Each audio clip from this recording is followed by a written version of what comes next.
Boa noite, pessoal. Estamos aqui para mais uma live da Sobec. É uma grande honra para nós, ao vivo, e hoje falando de um tema tão importante para todos nós, o empoderamento da enfermagem. Um tema que foi muito comentado no nosso evento do ano passado, da Sobec, e a gente falou com o Marcelo Jorge. Ele fez uma palestra brilhante e mais uma vez ele vai estar aqui conosco essa noite. Uma pessoa que me inspirou muito quando eu soube da história dele. Daqui a pouquinho ele já chega aqui, vai entrar ao vivo conosco para falar de como foi essa mudança. O Marcelo era jornalista e mudou da água para o vinho para estudar enfermagem. Eu espero que nós realmente possamos aprender com a história do Marcelo. Eu espero que a gente possa aprender com as histórias das pessoas empoderadas da enfermagem e um pouquinho com cada um de nós aqui. Então o Marcelo está entrando. Daqui a pouco ele estará aqui com a gente. Aguardando já o Marcelo entrar. Várias pessoas conhecidas. Olá, meu grande amigo Marcelo, boa noite. Seja muito bem-vindo conosco.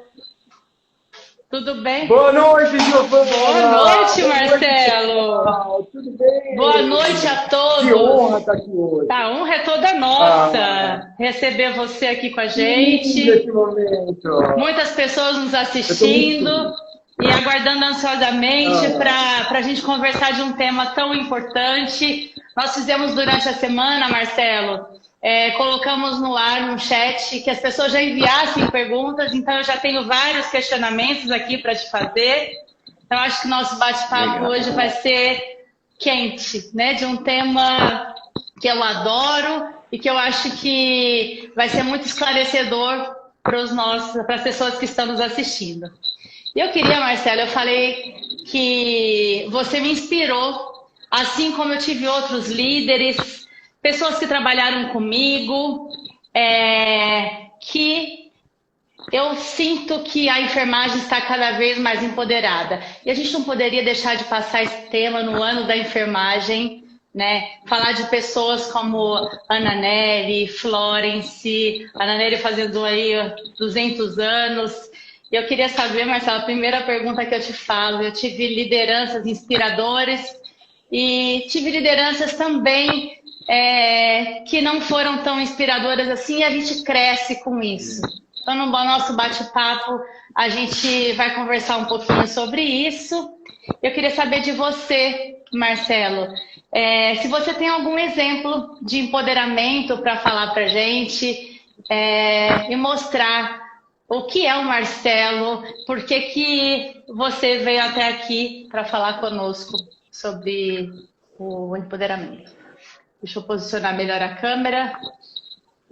Acho que está cortando. Bom, primeiro, muito obrigado pela oportunidade. É uma honra para mim estar aqui. É o segundo ano que eu participo da Sobec e o ano passado foi surreal, foi muito legal. Eu conheci pessoas maravilhosas. Eu colho fruto até hoje disso. Bom, vamos lá. Respondendo a sua pergunta, se eu conheço pessoas empoderadas no meio que eu trabalho, né? Conheço sim, eu acho que eu sou um cara privilegiado, porque eu vejo pessoas altamente empoderadas todos os dias.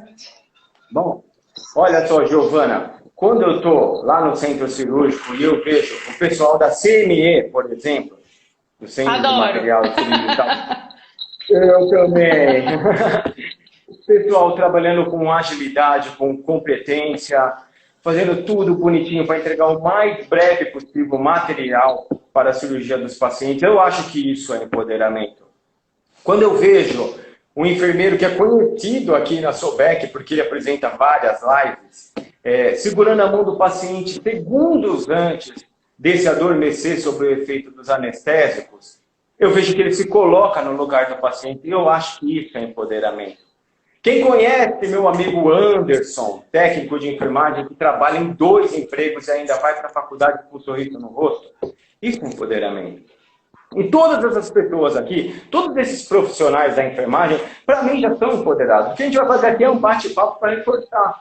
Porque, Giovana, de verdade, hoje eu saio na rua e eu vejo a flexibilização acontecendo, as pessoas já indo aos parques, indo na padaria com os amigos tomar café. Eu vejo isso ocorrendo e eu penso nessa galera que está aqui nos assistindo, que em março estava lá quando o bicho estava pegando, muitas vezes em 2 empregos, sim, por conta da questão salarial, e até por medo, assim, sabe, por tentar contribuir com o melhor para o paciente. E essa galera também tem pai, tem mãe, tem filho, tem medo de contrair o vírus, de levar para casa. Isso é totalmente ser empoderado. Mas eu tenho também um exemplo de empoderamento na história da enfermagem, que eu gosto muito de contar. Você me permite? Lógico, Mar. Você hoje é o empoderado da noite. Ai, que legal. Estou amando fazer live, viu? Você está empoderado a isso. A noite, a palavra é sua. Muito obrigado. Tem um exemplo que ocorreu lá no passado. Eu convido todo mundo a fazer uma viagem comigo para o ano de 1864, 1864. Maria. E como que era o Brasil nessa época? Né? Havia escravos, só para você ter uma ideia. Mas não existia internet, não existia televisão, não existia celular, não existia rádio. Então a comunicação era feita basicamente através de cartas e também discursos militares que aconteciam em algumas praças públicas. Mas foi através de uma carta que uma senhora, uma viúva de 50 anos, mãe de 3 filhos, uma baiana, viu sua vida ser despedaçada. Mas também foi através dessa carta que ela se reergueu e entrou para a história. Estou falando de Ana Nery. Eu sei. Acho que os enfermeiros já que conhecem a história da enfermagem se situaram. Nosso herói, Ana Nery, nosso herói brasileiro. Então, no final de 1864, ela recebeu uma carta convocando seus 3 filhos, que moravam com ela, a participarem da guerra contra o Paraguai. Eles teriam que se unir ao time de soldados que lutariam contra o Paraguai. O Paraguai não é um país litorâneo, então ele já estava em luta contra a Argentina e contra o Uruguai. Ele queria muito um acesso ao Oceano Atlântico por conta das trocas mercantis. E chegou um momento que ele invadiu o Mato Grosso do Sul. O Brasil não deixou parado e iniciou-se a guerra, que durou 5 anos. De 1864 a 1870, porém ela teve o start mesmo em 1875. Mas o que tem de empoderamento nisso? Essa mãe, quando viu os filhos partindo para a guerra, imagina naquele, hoje já é terrível, mas imagina naquele ano, né, naqueles tempos. Quando ela viu eles partindo, ela ficou com o coração apertado, falou, não vão. Só que era impossível, não dava para mudar o cenário. E aí a primeira lição, quando não dá para mudar o cenário, o que a gente tem que mudar é a nossa atitude. Depois de muito se lamentar, depois de muito chorar, o que a Ana Nery fez? Ela começou a escrever cartas no plural, porque tem algumas literaturas que dizem que foi apenas uma, mas não, foram cartas endereçadas a Manuel de Souza Dantas, que era o presidente da província, ali na Bahia. E o conteúdo dizia que ela queria participar de alguma forma nessa guerra para ficar próxima aos filhos, porque ela não aguentaria ficar em casa esperando pela volta. Imagina só, eu falei que a comunicação era feita através de cartas. Para você saber se seu filho está vivo ainda, se está bem, em que momento ele conseguiria escrever uma carta e como que ela ia chegar até essa mãe? Isso tocou o coração do Manuel de Souza Dantas e ele permitiu a entrada de Ana Nery desde que ela atuasse junto a um grupo de enfermeiras tentando salvar o máximo possível de soldados feridos. Olha só, Ana Nery não foi direto para a guerra. Ela foi para o Rio Grande do Sul fazer um curso básico de enfermagem. Aí depois ela seguiu para Corrientes, Assunção e Humaitá. A história diz que ela salvou mais de 6.000 soldados feridos. Ela teve um senso de liderança, todo mundo começou a reconhecer ela como a líder das enfermeiras. E ela é seguidora, ela é a liderança até hoje, né, Marcelo? Eu acho que inspiração para nós, né?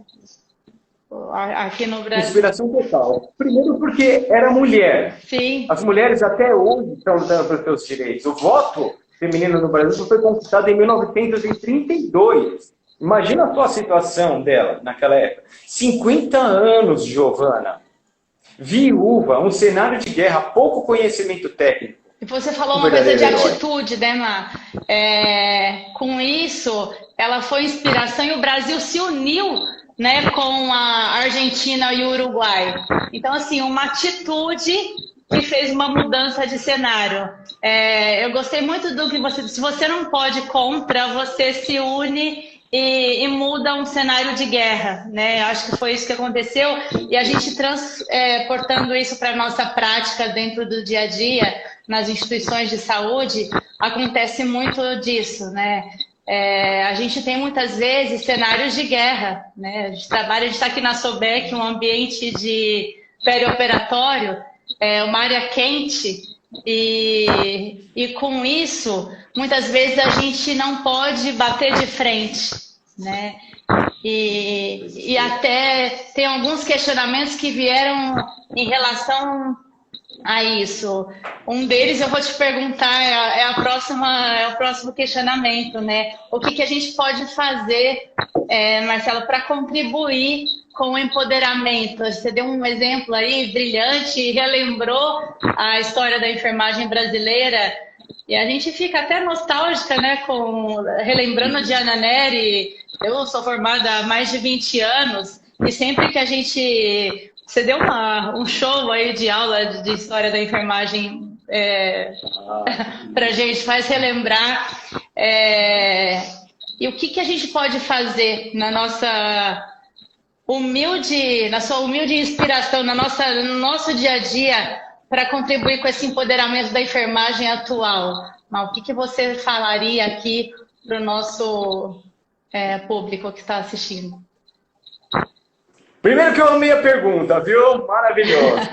Então, Giovana, antes de eu seguir esse texto dizendo que os tempos são outros, nós não estamos mais em guerra, a enfermagem é diferente, mas eu mudei meu pensamento. Isso vem bem de encontro à pergunta que está rolando agora. Eu acho sim que nós ainda estamos em guerra, porém, o inimigo não está em outro território. Na verdade, eu nem chamaria de inimigo, porque nós não queremos ferir ninguém agora. Com certeza. A nossa ideia é conscientizar, nossa ideia é educar, orientar. E esse alvo é a população, esse alvo é o pessoal lá da minha casa, é o pessoal da sua casa, são os meus amigos que não são da área, são também os pacientes. Isso é uma coisa que me entristece, Giovana, que me deixa bem triste, é quando eu vejo um profissional da enfermagem tentando passar uma orientação de saúde, e aí ele tem que estar cercado de artigos acadêmicos, tem que citar 10 mil revistas científicas, tem que ter todo um apelo acadêmico para ter um pouquinho de credibilidade. Enquanto que nas redes sociais, nos áudios de WhatsApp, as pessoas seguem orientações que nem sabem se são reais e nem sabem se são verdades. Mas por quê? Porque na fala alguém diz que é um médico. Entende só como é complicado todo o apelo que nós temos que fazer? E isso não adianta, sabe? Toda essa conversa que nós temos aqui agora, nesse momento, e todas as lives e todo o trabalho que nós temos, não vai adiantar se a nossa intenção for realmente orientar a população e a sociedade, se isso ficar só entre nós, só entre a nossa classe. Então eu acho que empoderamento é conhecimento, tem que ir muito atrás de conhecimento, porque uma hora vão vir puxar sua carteirinha, saber se você realmente sabe o que você está falando. E divulgar. É falar o que o enfermeiro faz, é chegar em casa, falar, olha, eu assisti uma live de empoderamento, que o menino falava, que o enfermeiro faz, acontece, que o enfermeiro está do lado do paciente. Concordo. Eu acho que é isso. Conhecimento em primeiro lugar, eu acho que divulgação. Sim, nós devemos isso a Florence Nightingale, nós devemos isso a Ana Nery e tantas as outras. Eu devo até para as minhas professoras isso também. Eu sou a enfermagem que vai mudar o cenário. Isso mesmo. Eu acho que essa sua fala é a fala da atualidade, né? E a gente tem que levar isso para dentro das instituições. Não é assim, você falou muito bem, é muito triste quando você precisa comprovar com títulos, né, o que você é. Né? Eu sou enfermeira. Olha, eu não quero falar com você, chame alguém, chama um médico para eu conversar. Não, eu sou enfermeira. Eu tenho conhecimento para ter para realizar um procedimento. Né? Assim, cada um tem o seu papel aqui dentro de uma instituição e para atendimento ao paciente. Então, muito bem colocado, Marcelo. Respondeu brilhantemente o questionamento. A segunda pergunta que veio do público é: o que você faz quando o seu chefe é centralizador e não aceita opinião?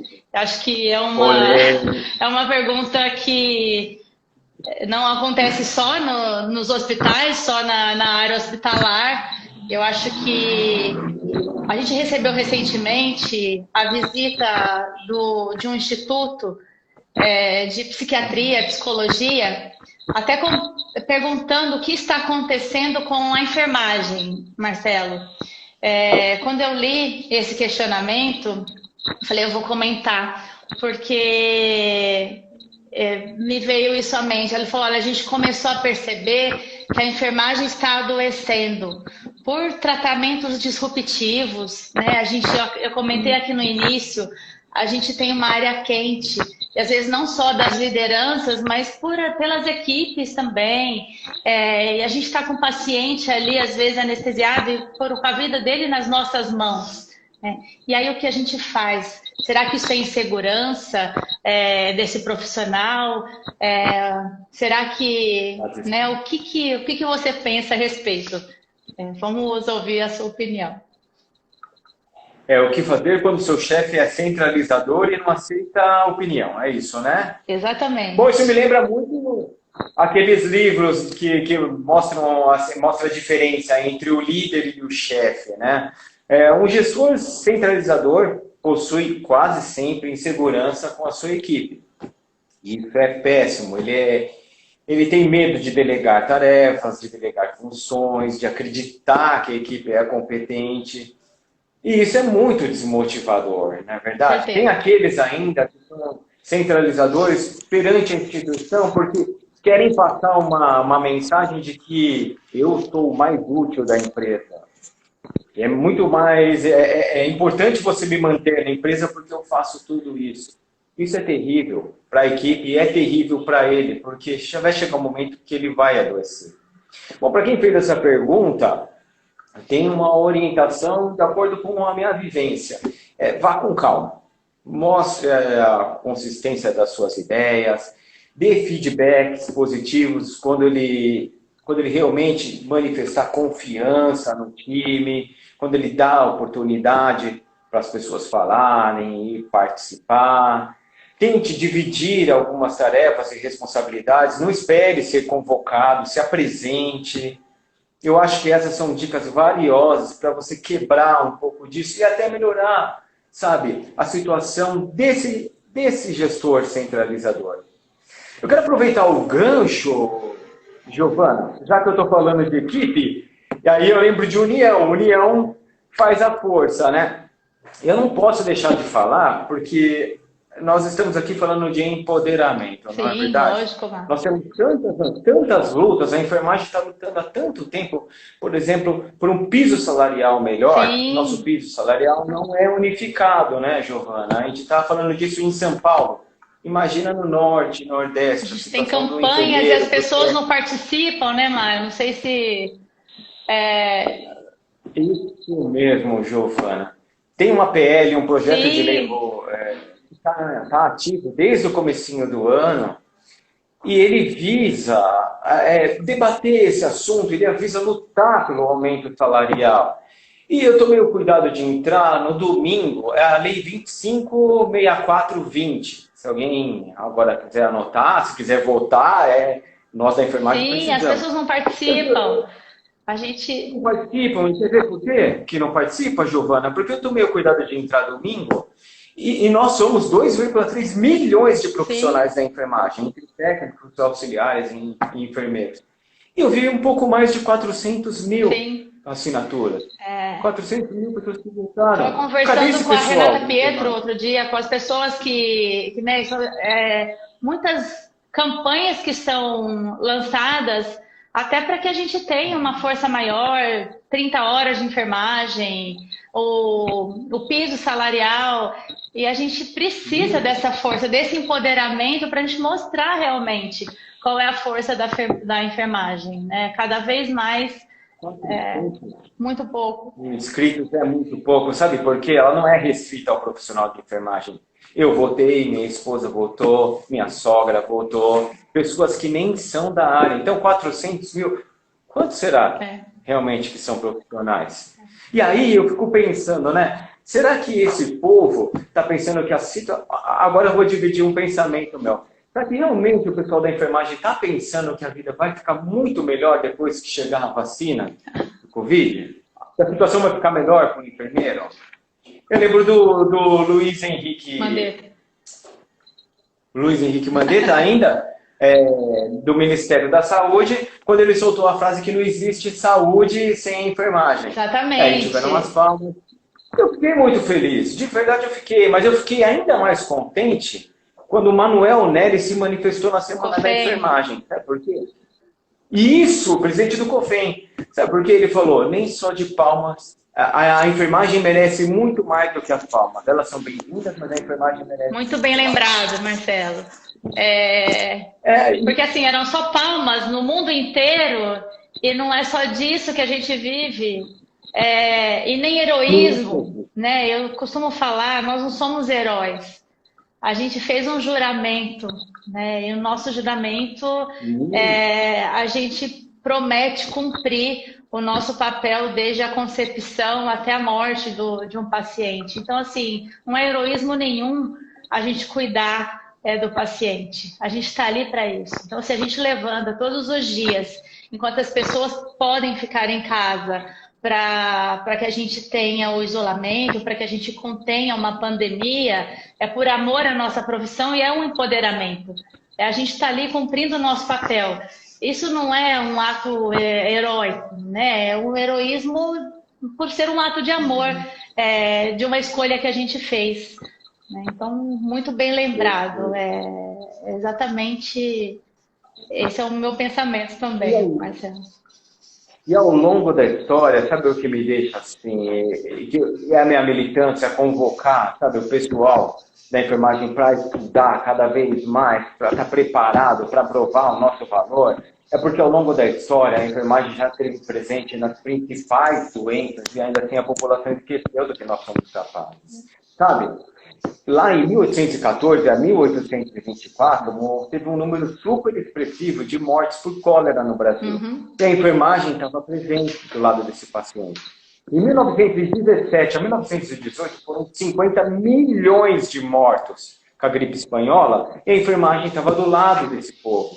Na década de 80 para 90, a AIDS apareceu e todo mundo ficou com medo, surgiu o preconceito contra os portadores do HIV e a enfermagem estava ali do lado deles. E ainda assim a população se esqueceu de tudo isso. Será que, de verdade, depois do Covid, depois de aparecer a vacina do Covid, as palmas ainda serão ouvidas da janela?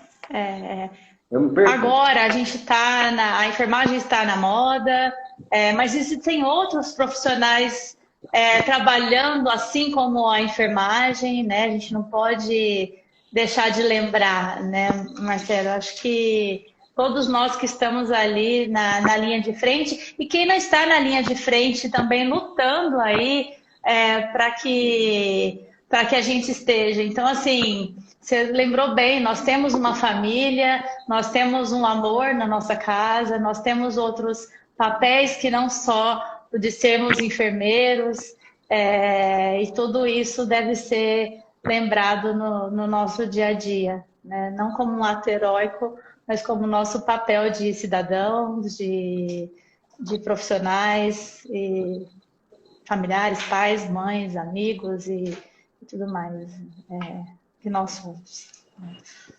Nossa militância, né, Giovana? Oi? Não ouviu? Nossa militância, Nossa né? militância, Nossa militância, né, exatamente. Eu tô adorando isso aqui, eu tô vendo várias mensagens super legais. Muito obrigada aí pela participação. Todos os super-heróis, amigos do Marcelo, várias pessoas aqui conhecidas. Capitão América passou aqui, Mulher Maravilha. Vocês são inspiradores, muito obrigada. Marcelo é minha inspiração aí, um grande parceiro. A gente tem uma outra pergunta que contempla, acho que completa tudo isso que a gente está comentando agora, como desenvolver o empoderamento de equipe sem esbarrar eticamente na relação interdisciplinar. Então, assim, sem mexer com os egos, né, dos profissionais, a gente trabalhar em equipe, pensar numa equipe multidisciplinar, como é que a gente faz isso no nosso dia a dia? Eu tenho um pensamento sobre isso, sobre a ética. A ética está para a enfermagem como a bola está para o jogador de futebol. Nós escutamos isso desde o primeiro dia na faculdade até, eu acho que a formação está escutando e vou vivenciar isso, né? A ideia é essa, levar muita ética para dentro da enfermagem. Eu penso o seguinte, sabe, Giovana? Nós passamos muito tempo separados.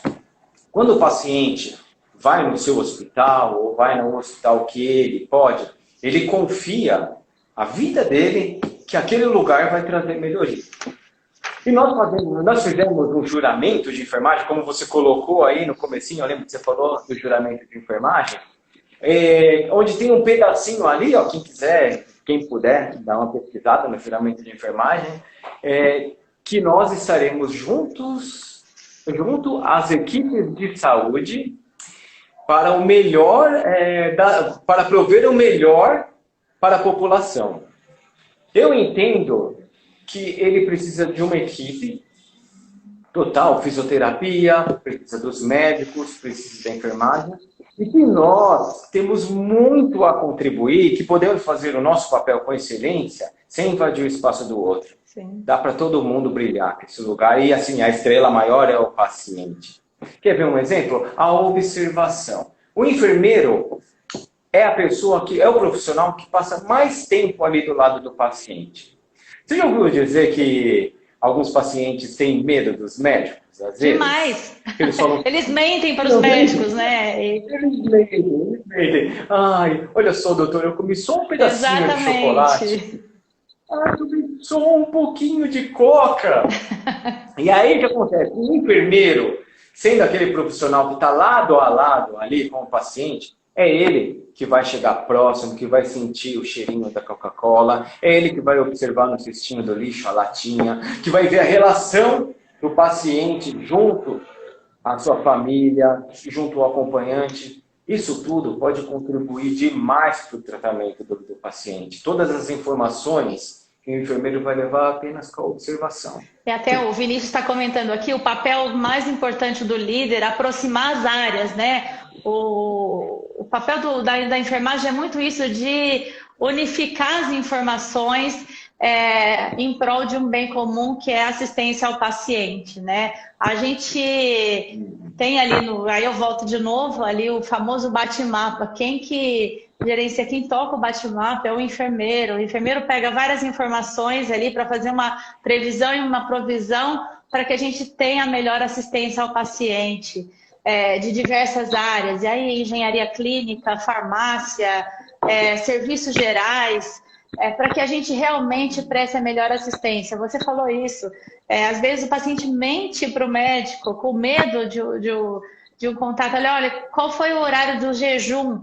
Olha, não combina, tome um pouquinho de água.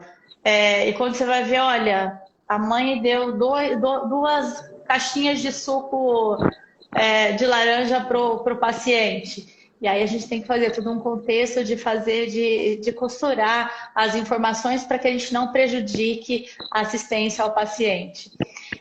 Aí, Marcelo, você falou... Comeu antes da cirurgia, né? Exatamente. não atrasar a cirurgia, né? Melhorar a eficiência ali do nosso centro cirúrgico. O Marcelo sabe bem, trabalha com eficiência operacional hoje. Eu conheço um pouquinho da sua história. Eu lembro que uma vez, a gente falando disso, de trabalho em equipe, ética profissional, você contou uma história da sua esposa que estava internada, e você percebeu de empoderamento. Conta pra gente aí essa história, porque eu acho que veio muito de encontro com o que a gente está falando agora. Eu tô lembrando, assim, gente, eu sei todas as histórias das internações do Marcelo, da esposa dele, da avó, da irmã. Isso mesmo, puxa, que legal, bem colocado, assim, dá para encaixar muito bem sobre empoderamento, porque é sobre a postura da enfermagem. Nós estamos lutando para sermos empoderados, que é atribuir valor, revelar valor. Então, minha esposa, uma determinada ocasião, no passado, teve que ficar internada, estava doentinha, eu não tinha o conhecimento que tenho agora, e olha só, nada destrói mais a enfermagem do que não revelar o seu poder. Eu penso isso com muita força hoje. E aí o que acontece? Aí entrou o médico naquelas visitas de 5, 10 minutos e falou possíveis diagnósticos, falou termos técnicos, exames que ela tinha que fazer e saiu. E como de praxe, depois entra a enfermagem, né, Giovana? E aí, tanto a minha esposa quanto eu, tínhamos uma interrogação ali na face. E a enfermeira ainda perguntou para nós aí, entenderam? Tá tudo bem?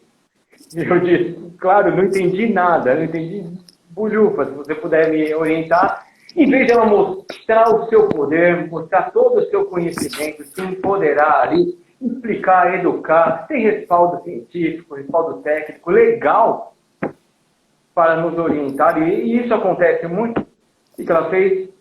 Ela falou, espera um pouquinho, que eu vou pedir para o médico passar aqui de novo para te explicar. Exato. Não dá.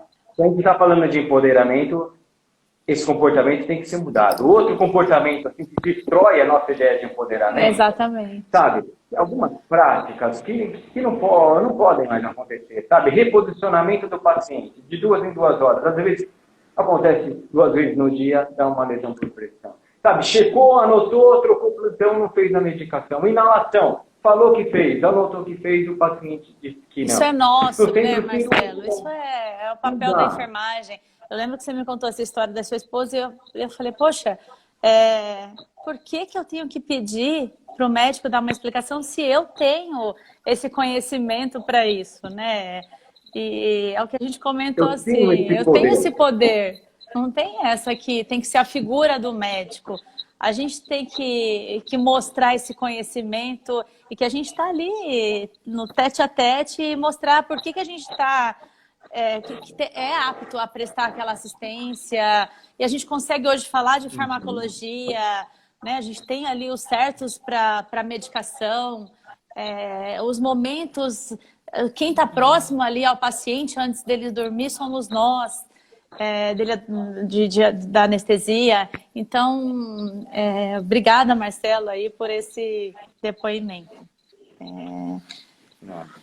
Muito bacana. Estão chegando outras perguntas aqui, mas antes da gente fazer as perguntas do que a gente tem aqui da live de hoje, eu queria que você contasse para a gente. Eu lembro no congresso do ano passado, você falou algumas dicas, e que eu não me esqueço da mãozinha. Eu não queria, assim, porque a gente está aqui, já são 8h35, eu tenho medo da gente, eu não queria deixar, eu não queria que você deixasse de dar essas dicas, eu não esqueço da mão, né? Eu queria que você reforçasse, Marcelo, e desse pra gente aqui, para quem está aqui essa noite, mostrasse quais são as dicas de empoderamento que ficaram na minha memória. E eu gostaria que você reforçasse novamente aqui essas dicas de empoderamento. Fala pra gente. Obrigado, que legal. Eu estou muito feliz hoje, viu? Que bom, nós também. Então, essas dicas fazem parte do universo da administração. Michael Potter, o pai da administração, criou ali as 5 forças, né? A barganha, a negociação, e foi trabalhado também por um escritor brasileiro chamado Fábio Marques de uma maneira brilhante, assim, eu gosto muito dele. E eu peguei todo esse aparato e transformei para a enfermagem. E são 5 orientações para todo mundo que quer ser empoderado, e agora nem precisa ser enfermeiro, cabe para todos. Que é criar uma imagem positiva de si mesmo. E na enfermagem isso é importante, Giovana? Nossa, isso é tremendamente importante. Quantas e quantas vezes não foi o meu rosto, não foi o rosto do Rafa, não foi o seu, que o enfermeiro viu pela última vez não, mas que ele viu antes de adormecer. Pelo amor de Deus. Sobre os efeitos Também, do anestésico. também. Já tivemos, infelizmente. Isso acontece, né? E aí, o que será que ele viu, Giovana? Será que ele viu generosidade? Será que ele viu confiança, carinho? Ou ele viu desânimo, irritabilidade, fadiga? A segunda força diz respeito ao direcionamento. Em que direção você está seguindo? Aquela pergunta clichê, como você se vê daqui 2, 3 anos? Você está estudando agora? Você tem um projeto para estudar? Você está contente com o que você tem hoje? Não quer nada a mais? Que direção você está seguindo? A terceira é a comunicação, e a comunicação é muito importante na enfermagem. Sabe por quê? Comunicação não são só palavras. Palavras fazem parte da comunicação. Mas a enfermagem passa muitas mensagens através do sorriso, através dos olhos, do toque. A enfermagem se comunica o tempo todinho. A quarta força é trabalho em equipe, ninguém faz nada sozinho. E até cabe o exemplo daquela pergunta. O enfermeiro consegue observar o comportamento do paciente, a relação dele com o acompanhante, e trazendo tudo isso, até mesmo para o grupo médico, ele pode mudar o rumo do tratamento. E a última força, essa é especial para os meus amigos lá da faculdade, mas também para aquele enfermeiro e aquele técnico que já está há bastante tempo, né, na luta, que são os detalhes, né? Muitas vezes, numa entrevista de emprego, as duas pessoas têm as mesmas capacidades, são boas, da mesma intensidade, mas é um detalhezinho que dá a vaga para um e para outro não. O mesmo para a promoção, né? Aquele que ganha uma promoção e o outro que não ganhou e ficou triste. Às vezes é um detalhezinho. Mas tem uma forma de nunca mais esquecer isso aqui, e de vocês olharem para a palma da mão de vocês e lembrarem Mas eu nunca esqueci, do viu, as dicas da mão. A primeira que eu falei é o quê? É identidade positiva. Qual é o dedo que você usa na identidade? O polegar. A segunda é uma direção. Você está estudando o quê? Para onde você quer ir, meu? Qual é o dedo que indica a direção? Aqui o indicador. A terceira é a comunicação. E, Giovana, tem um dedo na nossa mão. Pode mostrar. Em qualquer lugar do mundo, você levanta ele e você passa uma mensagem, Giovana. Mas se você levantar só ele, é feio. Mas com uma identidade positiva e uma direção correta, ele fica muito bonito. Não é? A quarta força que eu falei é o trabalho em equipe. E aí eu lembro que nesse dedo aqui, o que eu tenho? Eu tenho uma aliança. Eu estou aliançado com a Mary Jane. Estou aliançado, trabalho em equipe. E a última, qual que é a última força que eu falei? São os detalhes, e aí eu penso no meu dedinho, o menor dedo da minha mão. Então, se eu olhar para todos os dedos aqui da minha mãozinha, eu vou saber como ser empoderado um dia. Identidade positiva, direção a seguir, comunicação assim, trabalho em equipe e detalhes. Muito bom, Maia. Acho que eu não podia deixar, tenho outras perguntas para fazer, mas eu temia não conseguir que você relembrasse para a gente as dicas da mãozinha, porque para mim foram bárbaras, eu não esqueci e queria que você reforçasse. Não foram boas? Quem gostou, vou fazer igual o Rafa. Rafa, nós estamos copiando em todas as lives. Coloca coração. Sobe o coração. Ou agora sobe a mãozinha. O pessoal está colocando mão. Mãozinha, cadê a mãozinha, pessoal? Aê, muito obrigada. Show essas dicas. Lindo. Muito bom, Marcelo. E agora, nós temos outras... Oi, Marcelo? Então, eu não estou conseguindo ver o pessoal direito. Vocês estão conseguindo me ver? Sim, eu estou te Estão conseguindo me ouvindo. Você não está ver? me ouvindo? Não estou ouvindo. Quer dizer, eu estou Ixi, ouvindo, acho que ele mas está bem com um picotado. problema. Acho que o Rafa, Tá acho que o falhado. Rafael está lá para ajudar. É, seja... Posso chamar? Peraí, rapidinho, pessoal. Não me deixem, tá? Por favor, quem está aí me ouvindo, não me deixem. Eu vou Pessoal, chamar o vamos Rafael aqui para me ficando. ajudar. Peraí, só um segundo, tá? Ixi, gente, desculpa. Mas a gente vai conversando aqui, empoderados. Entrou meu amigo Gui, Rafa. Oi, Rafa. Gui, Bem na hora. Gui, Você não está me ouvindo? você tá me ouvindo Eu aí, tô. Gui? Bem na hora que eu Então, no queria que meu ele eu tô. contasse a Mas história aqui do tá. Homem-Aranha. Peraí, deixa eu mexer no dele aqui. Peraí, que tá ruim Rafa, aqui. eu queria que o Marcelo contasse a história do Homem-Aranha, pessoal. Desculpa, é uma história bem O pessoal da TI não bacana. tá aqui hoje, Foi né? o que me motivou a trazer o Marcelo na Sobec.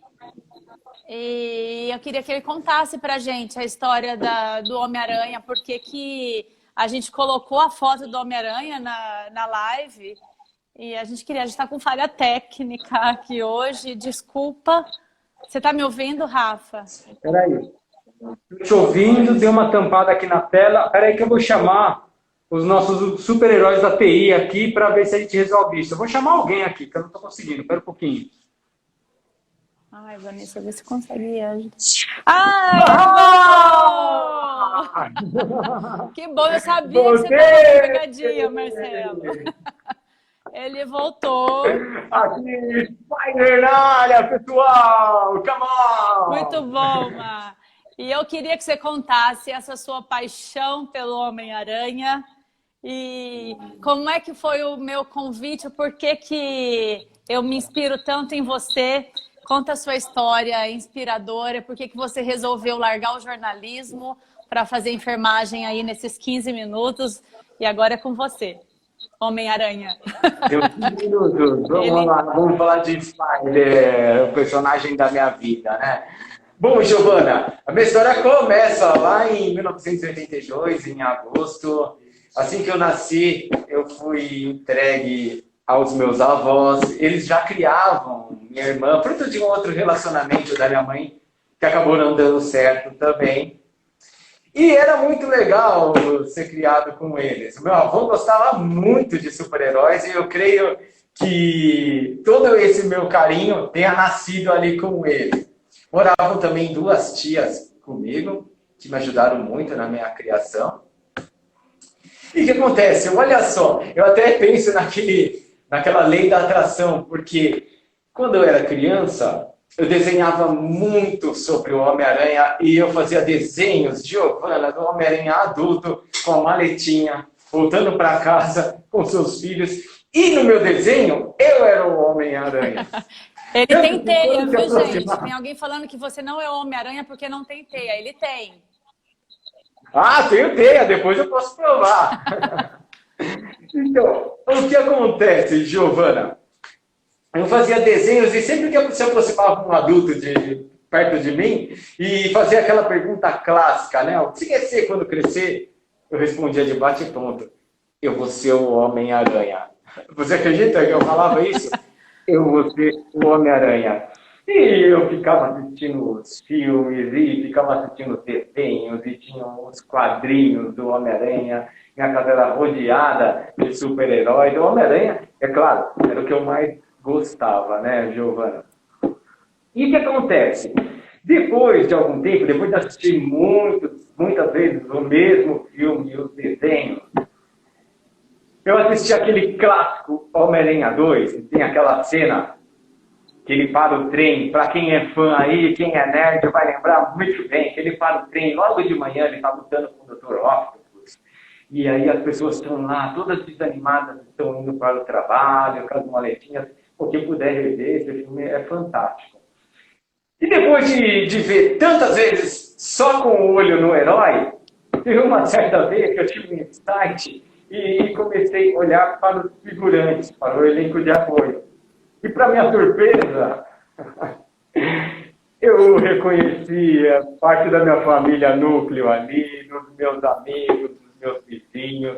Tem até uma cena, a cena clássica que ele está com o vídeo rasgado, segurando. Tem um rapaz tão desanimado que ele parecia muito um amigo meu chamado Paulinho. E aí eu lembrei que o Paulinho queria ser jogador de futebol, Giovana. Ele queria muito ser jogador de futebol, mas as pessoas falavam para o Paulinho, isso aí é uma panelinha, você tem que procurar algo que dê dinheiro. Sai dessa ideia fixa que o Paulinho fez.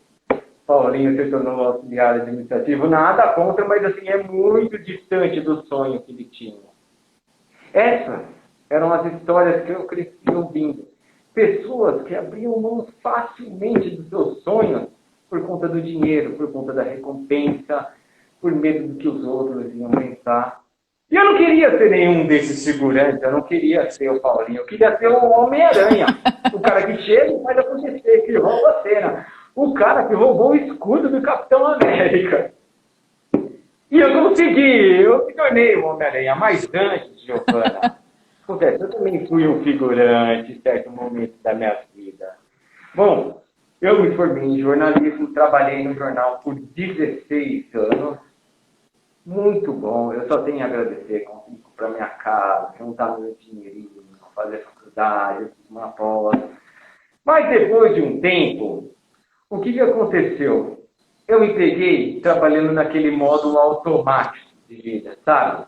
Eu me peguei na noite da folga, na noite do domingo, já triste, porque na segunda-feira ia ter que voltar.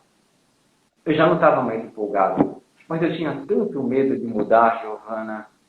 Ah, era a minha idade, será que vão me aceitar em outro emprego? Será que eu vou ter sucesso? O que minha esposa vai pensar? Voltar a estudar no meio de tantos jovens, eu vou ser ali o mais velho, o tio da Sofita. Puxa, me deixava muito preocupado, então eu continuava, eu trabalhava pela recompensa, já não era mais por amor. Até que chegou um dia, indo para Jarinu, porque o jornal mudou de sede, eu fiquei doente. Eu adoeci, eu tive que parar o carro, eu estava com uma pielonefrite aguda, eu tinha cálculo também, cálculo renal, e eu tive que passar por uma cirurgia, fiquei internado, e aí minha vida mudou, porque eu conheci a enfermeira mais fera da minha vida, e ela já era uma senhora, e ela reservava tempo para poder falar comigo, para me explicar tudo que os médicos diziam, e eu não entendia, para conversar com a minha esposa, a minha situação. E eu ficava esperando. E o dia que ela não apareceu, porque ela estava de folga, eu me senti sozinho. E vendo essa enfermeira em ação, eu vi o meu futuro. Eu falei, eu quero ser um herói também. E eu vejo um herói na minha frente. Foi então que eu decidi no hospital, eu vou ser um enfermeiro. Você me contou. Eu vou ser igual essa mulher. Sua esposa te achou normal, né, Marcelo? Largar o jornal. Não achou normal, não. Ela ficou muito brava depois disso. E essa enfermeira tinha muita semelhança com a minha avó. E em um determinado momento, ela disse que eu pude expor esses medos que eu tinha. Ela me disse, você quer ser feliz? Então não se comparem com ninguém. A minha avó falava algo parecido, sabe? Quando eu queria alguma coisa, minha avó virava para mim e falava, você não é todo mundo. Acho que algumas mães e avós que nos criam falam isso. Você não é todo mundo. Eu também tinha isso em casa, viu? Minha mãe está assistindo, porque eu já vi por aí. Você não é todo mundo. Mas o fato também é que, para quem assistiu aquele filme Extraordinário, quem se lembra da irmãzinha do garoto, aquele menininho que ele tinha um probleminha na face, a minha irmã, aquela que eu mencionei um pouquinho no começo do nosso bate-papo, a minha irmã adoeceu. Minha irmã foi diagnosticada com leucemia linfóide aguda e minha irmã morreu em menos de um ano.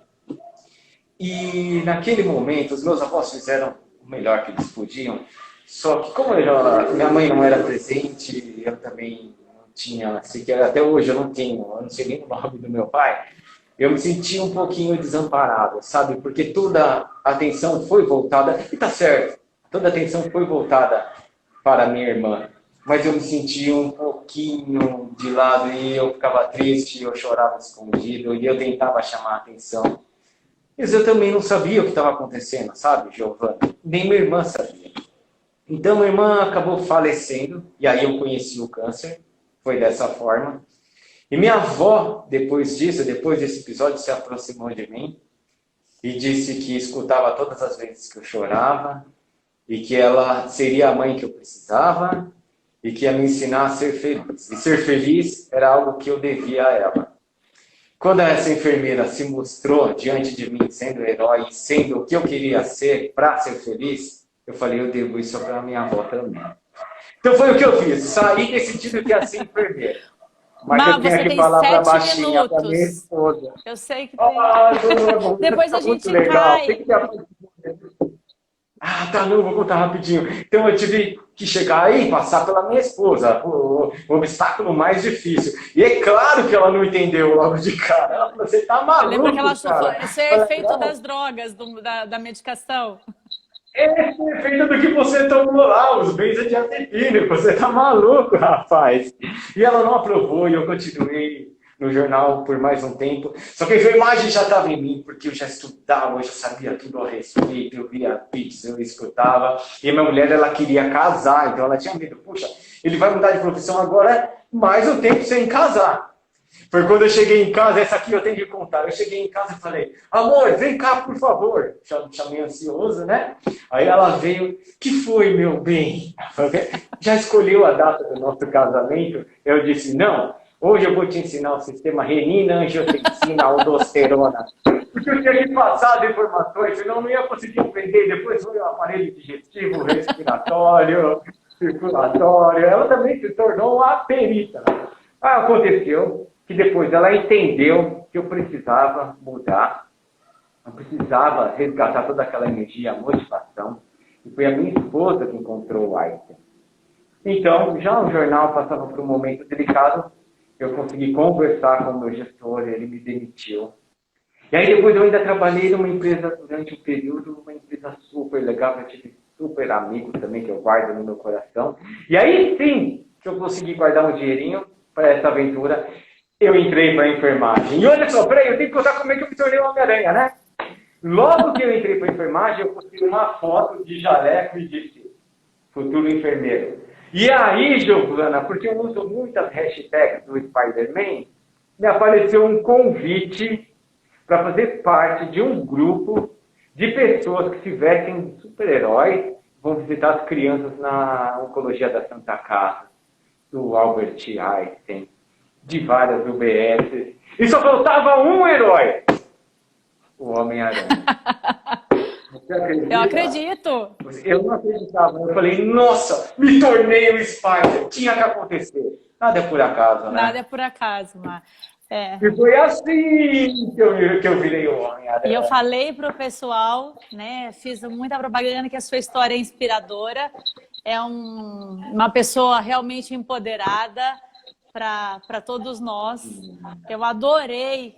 Nós temos aqui alguns minutinhos, eu adorei essa live. Cada vez que eu escuto a sua história, eu me emociono, Marcelo. Você pode contar várias vezes que eu me emociono todas as vezes e conto a sua história para várias pessoas, né? Uma história de inspiração. Você e sua esposa que está aqui com a gente, viu? Aqui é uma linda também. Deixa eu mostrar o Marcelo vai conta Eu vou ser papai! Vai nascer o Homem-Aranhazinho. Logo. É o Baby Aranha, olha aqui! Logo a gente vai ter o Baby Aranha. E eu queria agradecer a participação aí de todos. A gente recebeu aí um grande público. Queria agradecer a Aspen aí pelo apoio a todas as nossas lives de segurança. E o empoderamento não deixa de ser. E você realmente, Marcelo, é uma grande inspiração para todos nós e todos os enfermeiros e as pessoas que nos assistem. Façam a diferença, indiferente de qualquer profissão que vocês estejam, né? A gente consegue. Eu acho que a palavra de hoje, a mensagem de hoje é sejam felizes, né? A gente tem que fazer a escolha certa, temos atitude e coragem para que a gente realmente seja feliz onde a gente estiver, né? O mundo depende de escolhas, né? E eu queria que você deixasse uma mensagem para a gente também, Marcelo. A gente tem alguns minutinhos e esteja aí. Eu quero agradecer de todo o meu coração, todo mundo que participou, que deixou eu entrar aí nas suas vidas, para falar um pouquinho de enfermagem, que eu possa ter passado uma mensagem legal de empoderamento. Quero dizer muito obrigado. Eu gosto muito de uma frase que diz que nada acontece a partir de você se não acontecer em você antes. Quero deixar um beijo no coração de todos vocês e muito obrigado! Um beijo, pessoal. Avante, Ó, deixa eu só avante. comentar aqui. A Dani falou, eu mesma já recebi muitos elogios e agradecimentos de pacientes, dizendo que eu sabia tanto ou mais que o médico. Foi gratificante. Obrigada, Dani. Manda beijo para o pessoal da Venezuela que está assistindo. Beijo para o pessoal da Venezuela. Que honra para a gente, todo o pessoal da América Latina. Eu tive também aqui informações que o pessoal do Chile estaria assistindo a gente também. A gente tem as colegas aí da enfermagem perioperatória de todo mundo. E é isso aí. Colegas aí do Brasil toda. Eu vi de Porto Alegre, as meninas aqui de São Paulo, Belo Horizonte, de todas as universidades. E a gente precisa encerrar. Eu estou levando puxão de orelha aqui. Muito obrigada. Boa noite. Se deixar, a gente fica, né, Marcelo? Mas a gente super não legal. pode. Um grande beijo. Foi muito prazer em tê-lo aqui. E um beijo para todos. Boa noite. Beijo para todos. E a galera do Sabará tá pedindo para eu mandar um beijo. Beijo. Beijo, galera do Sabará. A Xuxa. Acabou? Fechou? Acho que não. Fechou. Como que bom que sua pé?